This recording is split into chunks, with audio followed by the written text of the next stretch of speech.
South Africa is one of the most recognizable countries on the African continent, but it is also one of the most misunderstood. It sits at the southern tip of Africa, bordered by Namibia, Botswana, Zimbabwe, Mozambique, and Eswatini, while completely surrounding the independent mountain kingdom of Lesotho. Its coastline stretches for nearly 2,800 kilometers along the South Atlantic and Indian Oceans, giving it a strategic position between major sea routes and regional economies. But South Africa is not important just because of where it is on a map. It is a country where ancient human history, colonial conquest, mineral wealth, racial segregation, democratic transformation, and modern inequality all overlap. With more than 63 million people and the largest economy in Africa by nominal GDP, it carries enormous regional influence. Yet its story is full of contradictions: wealth beside poverty, diversity beside division, and democratic ideals beside deep structural problems. To understand South Africa, the story has to begin long before modern borders. Archaeological evidence suggests that different hominid species lived in the region around 2.5 million years ago, and modern humans were present more than 100,000 years ago. That makes South Africa part of the wider story of human origins, not merely a country with a recent political history. The earliest known peoples included indigenous Khoisan communities, whose cultures and survival strategies were shaped by the region's varied landscapes. Later, Bantu-speaking peoples migrated into southern Africa in waves from West and Central Africa, bringing farming, ironworking, new languages, and new forms of social organization. These migrations unfolded over centuries, gradually transforming the region. This matters because South Africa did not begin with European arrival. It was already a human landscape of movement, adaptation, trade, conflict, and cultural development. Before European settlement, southern Africa already contained complex societies and political systems. In the north, the kingdom of Mapungubwe emerged in the 13th century as an important center of power, hierarchy, and trade. Its influence shows that the region was connected to wider networks and was not isolated from economic exchange. Later, the Venda kingdom developed in the 17th century, while many other communities organized themselves through local authority, kinship, cattle economies, agriculture, and regional alliances. These histories are often compressed or ignored, but they are essential. The land that became South Africa was not empty, static, or waiting to be discovered. It had its own political logic and social structures. When European powers arrived, they entered an existing world and then disrupted it through settlement, land seizure, labor control, and expanding colonial rule. The European colonial chapter began in 1652, when the Dutch established a settlement at Table Bay, near what is now Cape Town. At first, it was meant as a supply station for ships traveling between Europe and Asia under the Dutch East India Company. But a supply station required land, labor, food production, and security, and that quickly created conflict with indigenous communities. Over time, Dutch-speaking settlers expanded inland, laying the foundations of the Cape Colony. Britain later took control after invasions in 1795 and the Battle of Blouberg in 1806. This brought another imperial power into the region and deepened the complexity of colonial society. The Cape became a place where Dutch settlers, British authorities, enslaved people, indigenous groups, and African communities were forced into a changing system of power. The struggle over land became the central issue. The 19th century brought intense upheaval across southern Africa. One major period was the Mfikane, a time associated with warfare, migration, disruption, and state formation. Historians debate its causes and details, but its impact was significant. Communities moved, alliances shifted, and new forms of political power emerged. One of the most important results was the rise of the Zulu kingdom, which became a major regional force. At the same time, colonial expansion continued, and settlers, African kingdoms, and imperial authorities competed over territory and security. This was not a simple story of one side acting and the other side passively receiving history. African states fought, negotiated, reorganized, and adapted under immense pressure. By the late 19th century, southern Africa had become a region where indigenous authority, settler ambition, and imperial power were colliding more violently than ever. Then minerals changed South Africa's future. The discovery and exploitation of diamonds and gold helped create the mineral revolution, shifting the country toward industrialization, urban growth, and global economic importance. Mining drew investment, built fortunes, and transformed cities, especially Johannesburg, which became South Africa's largest and most populous urban center. But this wealth came with a harsh social structure.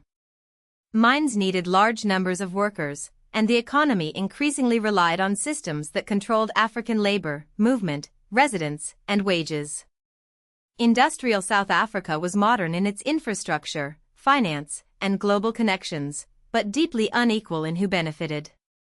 Mineral wealth created the backbone of the modern economy while also strengthening racialized patterns of exploitation. The country's later political conflicts cannot be separated from this economic foundation. Gold and diamonds made South Africa powerful, but they also helped harden its divisions. After the Second Boer War, the political map was reorganized. In 1910, the Union of South Africa was created by joining the Cape, Natal, Transvaal, and Orange River colonies into one state. But this new union did not mean equal citizenship. Political power remained concentrated in white hands, while the black majority was largely excluded from national representation. In the Cape, there had been a limited multiracial system called the Cape Qualified Franchise, but even that was gradually weakened. Over time, rights for non-white South Africans narrowed rather than expanded. South Africa became a republic after a 1961 referendum, but the deeper issue was not whether it was a union or a republic. The real question was who had the right to vote, own land, move freely, receive education, and shape the country's future. In 1948, the National Party came to power and formally imposed apartheid. Apartheid did not appear out of nowhere. It built on older patterns of segregation and colonial inequality. But it made racial separation more systematic and more total.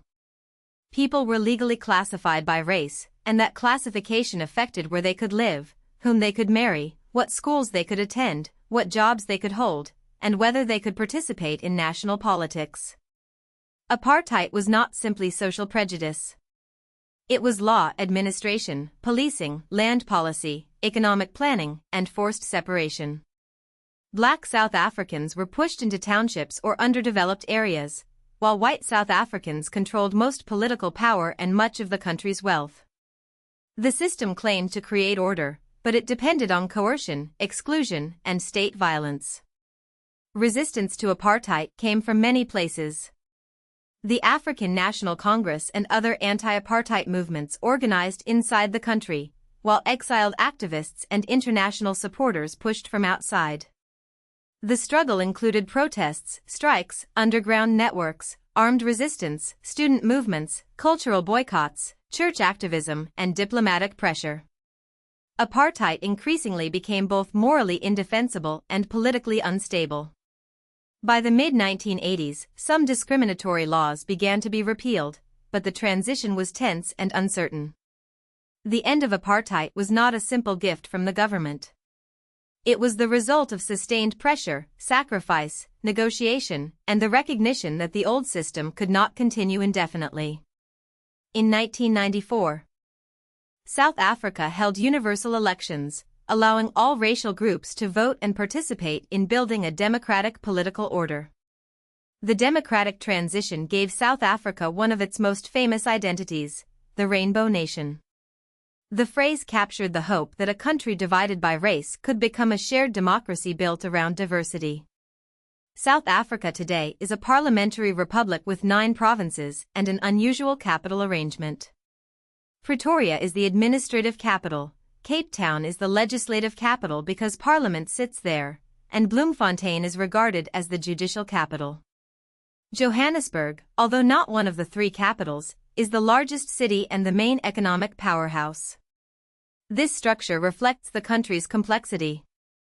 South Africa is not built around one city, one people, one language, or one historical memory. Its democratic promise depends on pluralism. But pluralism is difficult when communities inherit radically different levels of wealth, safety, education, and opportunity. Internationally, South Africa is a significant middle power. It is not a superpower, but it has serious regional and diplomatic influence. It belongs to BRICS+, the African Union, the Southern African Development Community, the Southern African Customs Union, the Commonwealth of Nations, and the G20. It also hosts the seat of the Pan-African Parliament, giving it a symbolic and institutional role in continental affairs. Economically, South Africa is a developing and newly industrialized country, with advanced financial markets, important ports, major companies, mining industries, and urban infrastructure. Its economy gives it influence far beyond its population alone. Yet this global and regional status hides a difficult internal truth. A country can be diplomatically important and economically advanced while still failing to provide broad opportunity for many of its own citizens. South Africa's strength and vulnerability exist side by side. South Africa is also extraordinary for its natural and cultural diversity. It is considered a biodiversity hotspot, with distinctive plant life, animal life, and varied biomes. Its landscapes include mountains, coastlines, savannas, dry interior regions, vineyards, and dense cities. It is tied with Ethiopia for the most UNESCO World Heritage Sites in Africa, showing how much of its importance lies in both nature and human history. Culturally, the country contains many languages, religions, identities, and traditions. This diversity is a source of creativity and global fascination, but it also requires constant political work. Diversity alone does not guarantee fairness. The phrase rainbow nation suggests unity, but unity becomes meaningful only when different communities have real access to safety, land, education, jobs, justice, and political influence. Otherwise, diversity can coexist with deep inequality. Since apartheid ended, South Africa has made real progress. Legal racial segregation ended, democratic representation expanded, and government accountability and quality of life improved for many non-white citizens compared with the apartheid era. But the legacy of the past did not disappear in a single election. The country still faces widespread crime, violence, poverty, unemployment, and some of the worst inequality in the world. About 32% of the population was unemployed as of 2024, and around 56% lived below the poverty line in 2014. Its Gini coefficient of 0.67 marks it as one of the most economically unequal countries on earth. That is the central paradox of South Africa, a nation of deep history, beauty, resources, institutions, and influence, still struggling to turn political freedom into shared prosperity. Its future depends not only on remembering apartheid, but on overcoming the inequalities it left behind. If you found this helpful, please like this video and subscribe for more explainers.